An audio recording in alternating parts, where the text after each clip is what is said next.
Ya, KPU ini meminta masukan dari para akademisi untuk menghadapi persoalan sehubungan dengan munculnya putusan Pengadilan Negeri Jakarta Pusat atas yang mengabulkan gugatan Partai Prima yang berimplikasi penundaan terhadap pemilu. Bagaimana jalan keluarnya? Dan sebagian besar para akademisi itu pendapatnya sama. Dan saya ingin menegaskan bahwa yang saya kemukakan tadi adalah bahwa pertama kali KPU harus banding atas putusan ini. Yang kedua, kita harus menunggu apa sikap dari pengadilan tinggi terhadap putusan dari Pengadilan Negeri Jakarta Pusat ini, karena putusan ini adalah putusan serta-merta. Putusan serta-merta itu artinya putusan yang bisa dilaksanakan, dieksekusi, meskipun ada banding, meskipun ada kasasi. Nah, tapi untuk pelaksanaannya, Ketua Pengadilan Negeri harus meminta persetujuan kepada Pengadilan Tinggi apakah eksekusi akan dijalankan atau tidak. Nah, kalau sekiranya Pengadilan Tinggi menolak untuk memberikan izin, maka putusan serta-merta ini tidak dapat dilaksanakan.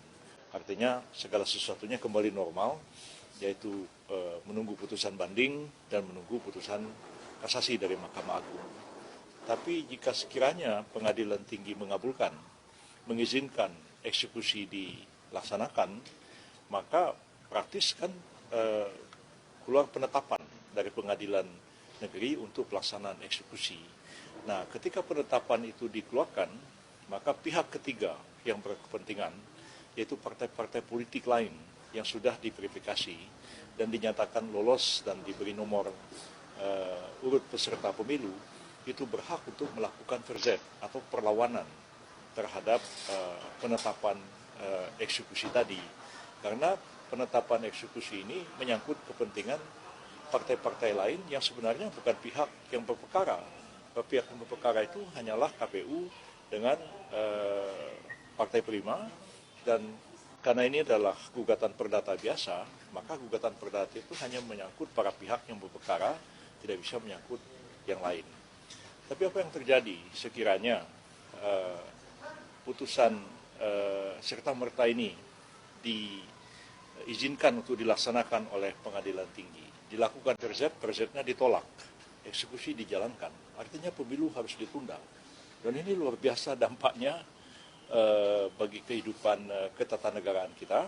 Dan tadi itu dikemukakan juga oleh salah seorang profesor yang mempersoalkan masalah ini. Saya belum membahas lebih dalam, walaupun saya tahu implikasi-implikasi yang akan terjadi sekiranya memang putusan pengadilan ini harus dilaksanakan dan benar-benar berimplikasi kepada penundaan pemilu. Akibatnya semua jabatan-jabatan kenegaraan yang diisi dengan pemilu seperti presiden, wakil presiden, kemudian DPR, MPR, DPD, DPRD itu bisa habis waktunya tahun 2024 nanti. Dan bagaimana kita mengatasi keadaan ini, karena akan menimbulkan apa yang disebut dengan hukum tata negara dalam keadaan darurat atau krisis konstitusional terjadi dan perlu pemecahan bersama.